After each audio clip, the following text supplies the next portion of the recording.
Welcome to the class. बच्चों, आज हम अरिथमेटिक प्रोग्रेशन की third exercise that is exercise 5.3 start कर रहे हैं। लास्ट एक्सरसाइज में हमने सिर्फ एक फॉर्मूला पढ़ा था। क्या फॉर्मूला था वो? How to find the nth term of an AP. an का formula an is equal to a plus n minus 1 t।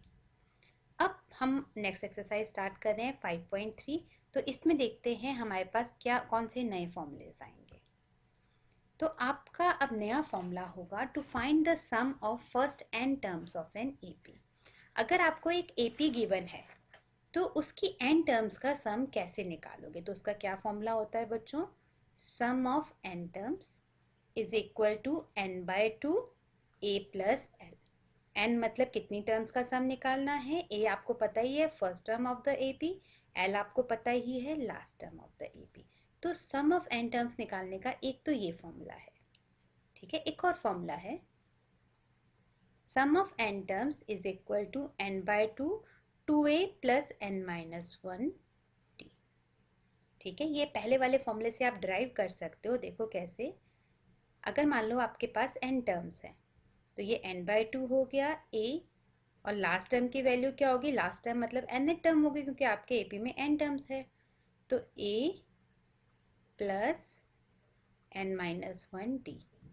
ये कौन सा फॉर्मूला है? आपकी लास्ट एक्सरसाइज का फॉर्मूला nth टर्म का। ठीक है, तो इन्हें ऐड किया तो a प्लस ए कितना हो गया? 2a plus n minus 1t। तो ये दो फॉर्मूलाज हैं आपके पास सम ऑफ n टर्म्स निकालने के। ठीक है, आपने देख लिया, a है आपकी फर्स्ट टर्म, n है नंबर ऑफ टर्म्स जिनका सम निकालना है, l है हमारी उसमें से लास्ट टर्म।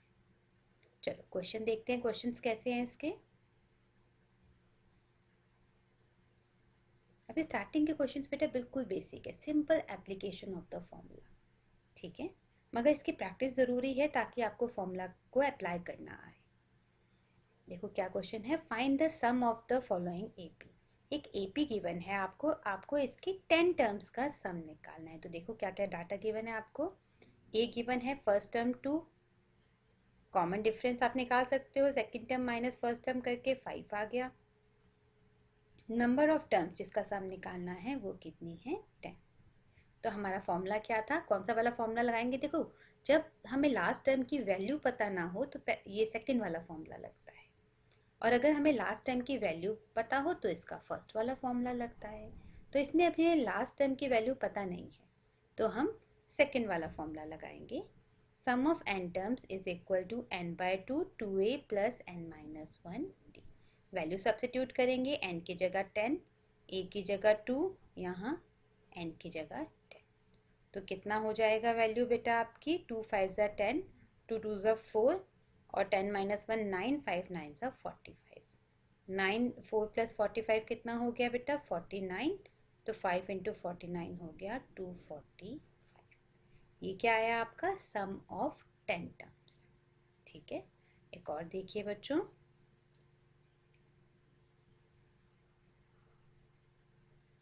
अब ये आपकी एपी है, अब नेगेटिव टर्म्स की एपी है। तो फर्स्ट टर्म कितनी है इसमें? माइनस 37। कॉमन डिफरेंस कितना है? Second term minus first term. इस क्वेश्चन में कोई गलती करेगा तो इस जगह पे करेगा। ठीक है, बस ये माइनस माइनस क्या हो गया? प्लस। माइनस 33 प्लस 37 कितना आ गया? 4। ए भी है, डी भी है, और कितनी टर्म्स का सम निकालना है? 12 टर्म का। तो एन आ गया आपके पास 12। तो सम ऑफ एन टर्म्स का फॉर्मूला लगाया आपने, n by 2 2a plus n minus 1t। n था 12, 12 बाय 2 2, a कितना था? माइनस 37, n था 12 और d कितना था? 4। इसको सॉल्व किया, पहले ब्रैकेट को सॉल्व किया आपने, बाहर ये कट के कितना आ गया? 2 6 12। तो ये हो गया 6 माइनस 74 प्लस 44। तो इनका सम आ गया बेटा माइनस 30। तो माइनस 30 इंटू 6 कितना आ गया? माइनस 180। ये क्या है? Sum of first 12 terms. ठीक है, अब ये वाला आप ट्राई करोगे, इसका थर्ड पार्ट डेसिमल में है, आपको कोई मुश्किल नहीं आनी चाहिए। फोर्थ पार्ट आपका फ्रैक्शन में है, तो इसको कर लेते हैं। देखो बेटा, इस बार a कितना? 1/50। डी कितना, second term minus first term, इन दोनों का एलसीएम कितना आएगा 60, 12 5 ज़ा 60, 15 4 ज़ा 60, तो 5 माइनस 4 1/60 आ गया, किसकी वैल्यू, डी की value.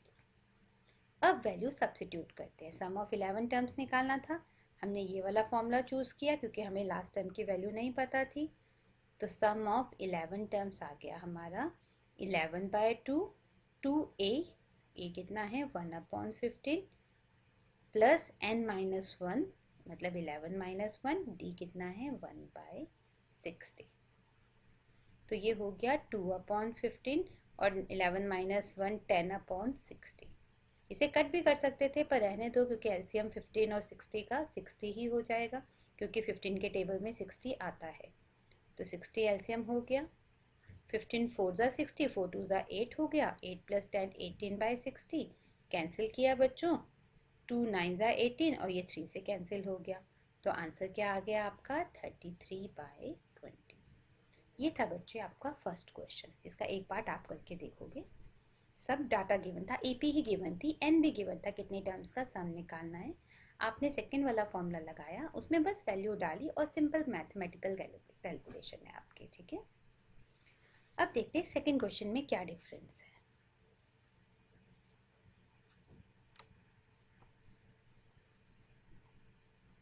Find the sum of, अगर अपने क्वेश्चन को ध्यान से देखो बेटा, फाइंड द सम ऑफ, इस बार भी एक एपी गिवन है, ए आपके पास है, डी भी आप निकाल सकते हो, तो क्या डिफरेंस है फर्स्ट और सेकंड क्वेश्चन में। देखो लास्ट क्वेश्चन में तुम्हें एन सीधा दिया था कि भाई एन इज इक्वल टू 5 है या एन इज इक्वल टू 7 है, ये आपको सीधा दिया था।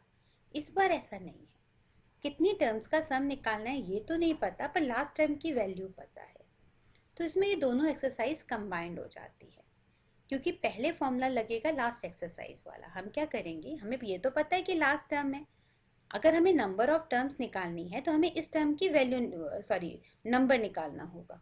अगर मान लो ये 15th नंबर की टर्म है तो मतलब n15 है, इस पूरे एपी में 15 टर्म है, ठीक है। अगर ये 25th नंबर की टर्म है मतलब n25 है, तो हमें इस टर्म का नंबर निकालना है, तो ये क्वेश्चन पहले क्वेश्चन से ज़्यादा इंपॉर्टेंट हो जाता है, ठीक है, क्योंकि इसमें आप दोनों एक्सरसाइज के फॉर्मूला यूज़ कर रहे हो। तो देखो बेटा, ए है आपका 7, डी है second term minus first term, 10 2 20, 21/2 minus 7, 2 LCM ले लिया, 7 2 14 और ये आ गया 7/2, ये क्या आया आपका डी। अब हमें एन चाहिए, एन के लिए हमने ए एन यूज़ किया, ए एन इज इक्वल टू 84। देखो बेटा, वैसे मैं हमेशा आपसे कहती हूँ कि लास्ट टर्म को या तो ए एम लिखते हैं या एल लिखते हैं, पर इसमें हम ए एन लिख रहे हैं, क्यों लिख रहे हैं, क्योंकि सम के फॉर्मूले में एन यूज़ हो रखा है और एन वहाँ पे है कि कितनी टर्म्स है, मतलब लास्ट टर्म का नंबर है, तो इसलिए हम यहाँ पे ए एन यूज़ कर रहे हैं। तो a n is equal to 84, a n का फॉर्मूला लगाया, a plus n minus 1, d is equal to 84, value substitute की 7 की भी और डी की भी, और ये आ गया इक्वल टू 84। सबसे पहले ये 7 गया राइट में, माइनस हो गया 84 में से, तो 77 आ गया।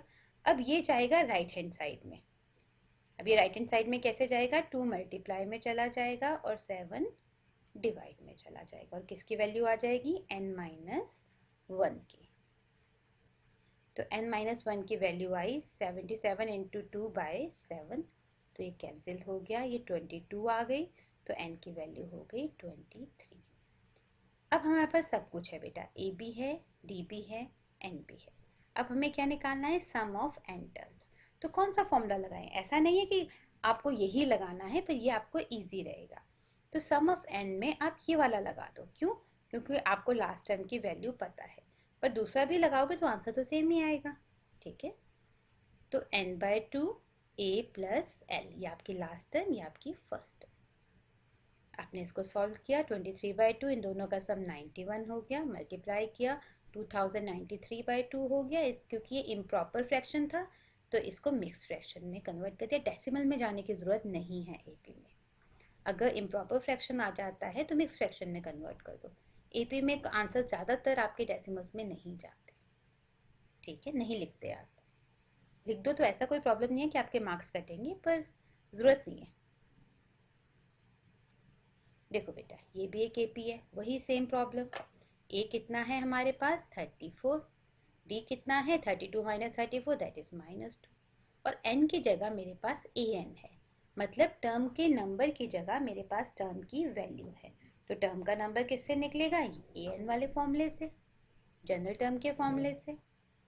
ठीक है, इसमें वैल्यू सब्स्टिट्यूट कर दी आपने, ए की जगह 34, डी की जगह -2, 34 गया राइट में तो 10 माइनस 34 हो गया -24, -2 से डिवाइड कर दिया, ये वाला 2 नीचे चला गया, तो ये कितना हो गया 12। तो n is equal to 12 plus 1 that is 30। अब n आ गया आपका, n आ गया तो Sn निकाल लो, किसी भी फॉर्मूले से निकाल लो, हमने फर्स्ट वाला लगाया है क्योंकि ये इजी पड़ेगा। n/2 a plus L, n है 13, 13/2, फर्स्ट टर्म थी 34 और लास्ट टर्म आपको गिवन कितनी थी 10, तो 34 प्लस 10 44/2, ये कैंसिल हो गया, 22 इंटू 13 आ गया और ये आ गया 286। ठीक है, ये आपका सम ऑफ 13 टर्म्स आ गया। अब इसका थर्ड पार्ट बेटा आप ट्राई करोगे। ठीक है, बिल्कुल वैसे ही निकालना है, ए आपके पास है, डी आप निकाल लो और ए एन करके एन निकाल लो, जब एन आ जाए तो एस एन के फॉर्मूले में सब्स्टिट्यूट कर दो। ठीक है,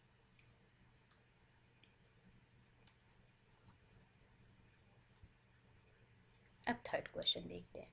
अब थर्ड क्वेश्चन बेटा किस तरह का है? थर्ड क्वेश्चन में मिसिंग वैल्यूज है, काफ़ी सारी वैल्यूज आपको गिवन है और कुछ मिसिंग वैल्यूज है, आपको वो मिसिंग वैल्यूज निकाल के लानी है, मतलब एक तरह की पजल है जो इस फॉर्मूला पे बेस्ड है। ठीक है, अब इसमें 10 पार्ट्स हैं बेटा, तो मैं आपको 5 पार्ट्स कराऊंगी, 5 पार्ट्स आप ट्राई करोगे, आपको फॉर्मूला अप्लाई करना आ जाएगा इसके चक्कर में। ठीक है, उसके बाद हम थोड़े अच्छे क्वेश्चंस पे जाएंगे, दैट इज़ फोर्थ क्वेश्चन पे, अगले वीडियो से हम फोर्थ क्वेश्चन करेंगे, तब तक आपका बेसिक फॉर्मूला एप्लीकेशन की प्रैक्टिस आपकी हो जाएगी। तो देखते हैं क्या क्वेश्चन है। देखो, हर क्वेश्चन में कुछ और चीज़ मिसिंग है। इस बार हमें गिवन है फर्स्ट टर्म हमारे पास है, कॉमन डिफरेंस हमारे पास है, nth टर्म की वैल्यू हमारे पास है। ठीक है, यहाँ पे nth टर्म हम लास्ट टर्म मानेंगे। फाइंड n, n निकालना है आपको और सम ऑफ n टर्म्स। ठीक है, तो एन किससे निकलेगा? इस फॉर्मूले से निकल जाएगा, ए एन के फॉर्मूले से। तो a n is equal to 50, a plus n minus 1 d is equal to 50। A की वैल्यू 5 सब्सिट्यूट की, डी की जगह 3 सब्सिट्यूट किया, ये 5 इधर जाके सब्ट्रैक्ट हो गया, 45 आ गया, 3 से डिवाइड हो गया, 15 आ गया, तो n माइनस 1 की वैल्यू 15 आ गई, तो n हो गया 16। अब आपको निकालना है सम ऑफ 16 टर्म्स, Sn मतलब सम ऑफ 16 टर्म्स। तो आपने लगाया सम ऑफ 16 एंड Sn वाला ये वाला फॉर्मूला लगाया, क्यों? क्योंकि तुम्हें A16 गिवन था, लास्ट टर्म गिवन थी, तो n/2 16/2 a plus last term, तो ये हो गया बेटा 8, ये कैंसिल हो गया और यहाँ पे आ गया 55, 8 इंटू 55 हो गया 440, तो सम ऑफ 16 टर्म्स कितना हो गया आपका 440। सेकेंड पार्ट देखो बेटा, इस बार क्या गिवन है आपको? ए गिवन है, ठीक है, first term, 13th term given है, मतलब अगर 13 टर्म हम लेके चले एपी में तो ये उसकी आखिरी टर्म हो गई। डी कॉमन डिफरेंस निकालना है आपको और सम ऑफ 13 टर्म्स निकालना है। तो चलो A13 का फॉर्मूला लगाते हैं। A13 कितना होगा? क्योंकि ये फिक्स नंबर है तो ये हो जाएगा A plus 12 d, a plus n minus 1 d होता है ना, इज इक्वल टू 35। अब इसमें आपको ए भी पता है और सारी वैल्यूज पता है, डी आप निकाल लोगे। तो ए की वैल्यू 7 रखी आपने, 7 plus 12 d is equal to 35, 7 right में ले गए, सब्ट्रैक्ट हुआ 35 से 28 आ गया, फिर डी हो गया 28/12 दैट इज 7/3। एक पार्ट आ गया। अब सम ऑफ 13 टर्म का फॉर्मूला लगाएंगे, कौन सा वाला? ए प्लस एल वाला, क्यों? क्योंकि लास्ट टर्म हमें पता है 13/2 a plus A13, last term इसकी कितनी है A13, तो 13/2 7 प्लस 35, तो 7 प्लस 35 हो गया 42, इससे कैंसिल हो गया 21 और मल्टीप्लाई करके आपका ये आंसर आ गया। ठीक है, आगे देखते हैं। Fifth part, D is equal to 5, SN is equal to 75, find AN A9। चलो S9 कितना है बेटा हमारे पास 75, पर S9 की वैल्यू कितनी होनी चाहिए n/2 2a plus n-1 d लगाएंगे। क्यों? क्योंकि लास्ट टर्म की वैल्यू तो हमारे पास है नहीं, इसलिए। तो यहाँ पे रखा S9 75, 9 टर्म थी तो n की जगह 9 हो गया, 2a प्लस n-1, 9 - 1 8 और d था 5। तो इसमें कौन सी वैल्यू अननोन है? सिर्फ a। इसको सॉल्व कर लो। सबसे पहले 9/2 को लेफ्ट में ले जाओ तो 2/9 हो जाएगा, 9 से कैंसिल किया आपने, 3 से सॉरी, 25/3 हो गया, दैट इज 50/3, 2 से मल्टीप्लाई हो गया। अब इस 40 को लेफ्ट में ले जाओ तो -40 हो गया, is equal to 2a। 3 LCM लिया आपने, 50 - 120 that is -60/3 is equal to 2a। तो a की वैल्यू क्या हो गई? ये 2 से डिवाइड हो गया, तो -70/6, 2 से आपने काट दिया इसे, तो -35/3। ये आ गई आपकी a की वैल्यू। अब आपने निकालना था A9, तो a है आपके पास, d है, A9 में कोई प्रॉब्लम ही नहीं है। A9 कैसे निकलेगा आपका? a plus 8d।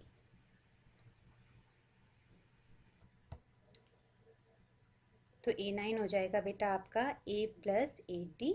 a था आपका -35/3 और d था आपका 5।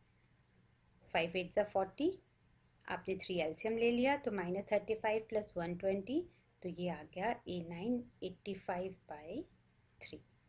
अब देखते हैं बेटा इसका 6th पार्ट। ए आपको बेटा 2 गिवन है, ये ध्यान से देखिएगा, ये इंपॉर्टेंट है बेटा। ए आपको 2 गिवन है, डी आपको 8 गिवन है, एस एन आपको 90 गिवन है, आपको एन निकालना है और ए एन निकालना है। बेटा ये बात याद रखना, मैं बार बार रिपीट करूँगी ये बात आपको, कि जब भी आपको एस एन गिवन है और आपको एन निकालना है तो एन क्वाड्रेटिक आता है, उससे घबराना मत। एन की 2 वैल्यूज़ निकल के आएगी, ज़्यादातर एक रिजेक्ट हो जाएगी, पर एन में क्वाड्रेटिक इक्वेशन बनेगी। क्यों बनेगी देखते हैं। देखो बेटा, हमें एस एन गिवन है और एन की वैल्यू निकालनी है, ए और डी हमारे पास है, तो हमने एस एन रखा 90, n/2 2a plus n-1 d का फॉर्मूला लगाया। इसमें हमने a की जगह वैल्यू सब्सिट्यूट कर दी, d की जगह वैल्यू सब्सिट्यूट कर दी। अब एक n ब्रैकेट से बाहर है और एक n ब्रैकेट से अंदर है, तो जब ये सॉल्व होंगे तो n² बनेगा, क्वाड्रेटिक बनेगी n में। ठीक है, तो ये 2 हम ले गए लेफ्ट में, ये 180 हो गया 90 × 2, ये n, ये हमने खोल लिया 4 प्लस 8n -8, 4 - 8 मतलब -4। अब ब्रैकेट्स खोले तो ये बन गया 8n² - 4n। तो हमारी एक क्वाड्रेटिक इक्वेशन बन गई, ये 180 हम राइट में ले आए। अब इसके स्प्लिटिंग करते हैं। ठीक है, अब देखो बेटा प्रोडक्ट ऑफ टर्म कितना आ रहा था, 8 × -180, तो ये आपका प्रोडक्ट था, कैलकुलेट करने की ज़रूरत नहीं है। और बीच में प्रोडक्ट नेगेटिव था तो बीच में डिफरेंस है, डिफरेंस कितने का था? -4 का। तो मैंने इसके फैक्टर्स निकालिए, 8 के देखो 2 2 2, 18 के 3 3 ज़ा 9, 9 2 ज़ा 18 और 10 के 5 × 2। अब इसमें से मुझे पेयरिंग ऐसे करनी है कि डिफरेंस 4 का आए, तो यहाँ देखो 2 2 ज़ा 4, 2 ज़ा 8, ठीक है, और 8 5 ज़ा 40। यहाँ देखो 3 3 ज़ा 9, 9 2 ज़ा 18, 18 2 ज़ा 36। तो हमारी ये पेयरिंग हो गई दो, जिसमें डिफरेंस कितने का आ रहा है? 4 का डिफरेंस है, तो बड़ा वाला डिफरेंस का साइन लेगा और छोटा वाला अपोजिट साइन लेगा। यहाँ आपने स्प्लिट कर दिया इसे -4 को। पहले में क्या कॉमन आया? 8n कॉमन आया, तो क्या बचा आपका n-5। दूसरे में 36 कॉमन आया तो बचा n-5। n-5 आपने कॉमन कर लिया तो 8n + 36 हो गया। देखो अब या तो ये 0 होगा या ये 0 होगा, तभी इनका प्रोडक्ट 0 हो सकता है। तो पहले को 0 लिया तो n की वैल्यू आ गई -36/8। अब ये तो पॉसिबल नहीं है, क्योंकि टर्म की वैल्यू एक पॉजिटिव इंटीजर होनी चाहिए, तो ये दूसरी वाली पॉसिबल है। तो n कितना आ गया यहाँ पे? 5। तो ये इसमें एक इम्पॉर्टेंट क्वेश्चन था। ठीक है, याद रखना जब भी एस एन गिवन हो और n निकालना हो तो हम क्या करते हैं, एक क्वाड्रेटिक इक्वेशन फॉर्म हो जाती है जब हम Sn में वैल्यू सब्स्टिट्यूट करते हैं। साथ में आपको an भी निकालना था, क्योंकि n 5 है तो an a5 हो गया, that is a plus 4d। a और d की वैल्यू सब्स्टिट्यूट की और ये आपका 34 आ गया। अब 10th देखो बेटा, L मतलब लास्ट टर्म आपको 28 दी है, सम ऑफ दीज टर्म्स दिया है 144 and there are total 9 terms. ये भी दिया है कि कितनी टर्म्स हैं, 9 टर्म। तो L लास्ट टर्म का मतलब क्या हुआ, 9th टर्म, ये 28 है और 9 टर्म का सम भी दे रखा है, ठीक है। और आपको A निकालना है, तो आपने इसमें वैल्यू रखी बेटा, Sn क्या होता है, n/2 a प्लस l। इसमें हमारे पास सारी वैल्यू है, देखो S9 भी हमारे पास है, ठीक है, A9 भी हमारे पास है और n भी हमारे पास है, सिर्फ A अननोन है, तो A की वैल्यू निकल आएगी इसको सॉल्व करके। आपने वैल्यू सब्स्टिट्यूट किया, ये 2 गया राइट में और 9 गया, सॉरी लेफ्ट में मल्टीप्लाई में, और 9 गया डिवाइड में, कैंसिल किया, 16 इंटू 2 32 आ गया, 32 माइनस 28 दैट इज A की वैल्यू कितनी आ गई, 4। ये थे बेटा, आपको मैंने 5 पार्ट्स थर्ड क्वेश्चन के करके दिखा दिए। 5 पार्ट्स और हैं, उसको थोड़ा प्रैक्टिस करो, उससे आपको फॉर्मूले की एप्लीकेशन अच्छे से समझ आ जाएगी, ठीक है। That's all for today, thanks for watching.